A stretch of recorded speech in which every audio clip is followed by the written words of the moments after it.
Friends ఇక్కడ కనిపిస్తున్నటువంటి ఎర్రటి సబ్స్క్రైబ్ బటన్ నొక్కి పక్కనే ఉన్న బెల్ సింబల్ని మీరు ట్యాప్ చేశారనుకోండి నేను అప్డేట్ చేసే ప్రతి వీడియోస్ మీకు నోటిఫికేషన్ రావడం జరుగుతుంది ఫ్రెండ్స్. సో హాయ్ ఫ్రెండ్స్, నా పేరు గణేష్, మీరు చూస్తున్నారు KGN technical YouTube channel. Friends ఈ వీడియోలో మీకు వచ్చేసి ఒక సూపర్ ట్రిక్ అనేది చెప్తాను ఫ్రెండ్స్. అదేంటంటే ప్రతి ఒక్క యాప్స్ యొక్క బ్యాక్గ్రౌండ్లో మన యొక్క ఓన్ ఫోటోని సెట్ అనేది చేసుకోవచ్చు అన్నమాట. అది ఎలాగో నేను వచ్చేసి ఈ వీడియోలో కంప్లీట్గా ఎక్స్ప్లెయిన్ చేస్తాను ఫ్రెండ్స్. అయితే చూడండి అది ఎలా ఉంటుందంటే మన యొక్క స్క్రీన్ యొక్క బ్యాక్గ్రౌండ్ లాగా కాకుండా మన ప్రతి ఒక్క యాప్స్ కావచ్చు ఏది ఓపెన్ చేసినా మన యొక్క ఫోటోని బ్యాక్గ్రౌండ్లో కనిపిస్తూ ఉంటుందన్నమాట. అది వాటర్ మార్క్ లాగా. అది ఎలాగో నేను వచ్చేసి ఈ వీడియోలో ఎక్స్ప్లెయిన్ చేసే ముందు ఇప్పటివరకు మన ఛానల్ని సబ్స్క్రైబ్ చేయకపోతే సబ్స్క్రైబ్ చేసుకోండి. అదేవిధంగా ఈ వీడియోని కొంచెం లైక్ చేసి సపోర్ట్ అనేది చేయండి ఫ్రెండ్స్. మీరు లైక్ చేసినట్లయితే నాకు కొంచెం సపోర్టింగ్ ఉంటుంది. మరి ఇంకెందుకు ఆలస్యం, let's start our topic.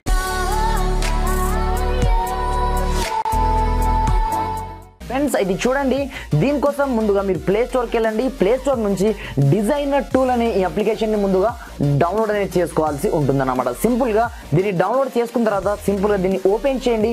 Open చేసినట్లయితే మీకు వచ్చి స్టార్టింగ్లో ఇంటర్ఫేస్ ఈ విధంగా వస్తుందన్నమాట. దీంట్లో మీరు ఎలాంటి ఆప్షన్ని క్లిక్ చేయొద్దు, డైరెక్ట్గా కొంచెం స్క్రోల్ డౌన్ చేయండి.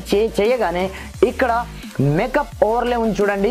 దీన్ని వన్స్ మీరు ఇది జనరల్గా ఆఫ్లో ఉంటుంది, దీన్ని అనేబుల్ చేయండి. అనేబుల్ చేసిన తర్వాత ఇక్కడ ఇది ఓపాసిటీ 0 ఉంటుంది, స్టార్టింగ్లో 10% ఉంటుంది. ఇక్కడ ప్లస్ ఐకాన్ ఉంది చూడండి, ఫస్ట్ డబ్బా, దీనిపైన ట్యాప్ చేయండి. దీనిపైన ట్యాప్ చేసిన తర్వాత మీ గ్యాలరీ నుంచి మీరు ఏదైతే ఫోటోని సెలెక్ట్ చేసుకోవాలనుకుంటారో ఆ ఫోటోని ఇక్కడ సెలెక్ట్ అనేది చేసుకోవాల్సి ఉంటుంది. ఎగ్జాంపుల్గా నేను ఇక్కడ ఏదో ఒక ఫోటోని తీసుకుంటాను చూడండి.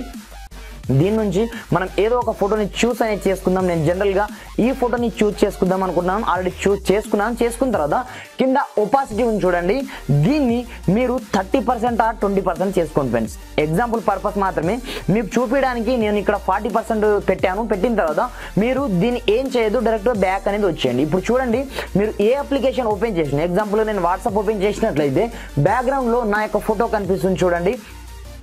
అదేవిధంగా ఇక్కడ నేను ఇన్స్టాగ్రామ్ ఓపెన్ చేసిన బ్యాక్గ్రౌండ్లో ఆటోమేటిక్గా నా యొక్క ఫోటో అనేది ఇక్కడ మీకు కనిపిస్తుంటుంది చూడండి. ఈ విధంగా అన్నమాట.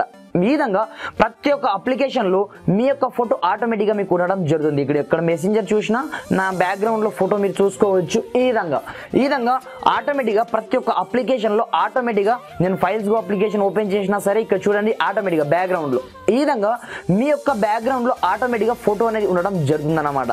ఈ చిన్న ట్రిక్తో ఫ్రెండ్స్ ఈ అప్లికేషన్ యొక్క లింక్ నేను డిస్క్రిప్షన్లో ప్రొవైడ్ చేస్తాను. ఈ విధంగా మీరు ఏ అప్లికేషన్ ఓపెన్ చేసినా ఆటోమేటిక్గా మీకు బ్యాక్గ్రౌండ్లో కనిపిస్తూ ఉంటుందన్నమాట ఈ ఫోటో. ఫ్రెండ్స్ మీకు గనక ఈ వీడియో వస్తే మాత్రం ఖచ్చితంగా లైక్ చేయండి. అదేవిధంగా కింద రెడ్ కలర్లో ఉన్నటువంటి సబ్స్క్రైబ్ బటన్ ప్రెస్ చేసి పక్కనే ఉన్నటువంటి బెల్ సింబల్ ట్యాప్ చేయడం మాత్రం మర్చిపోదు ఫ్రెండ్స్. Thanks for watching. జై హింద్.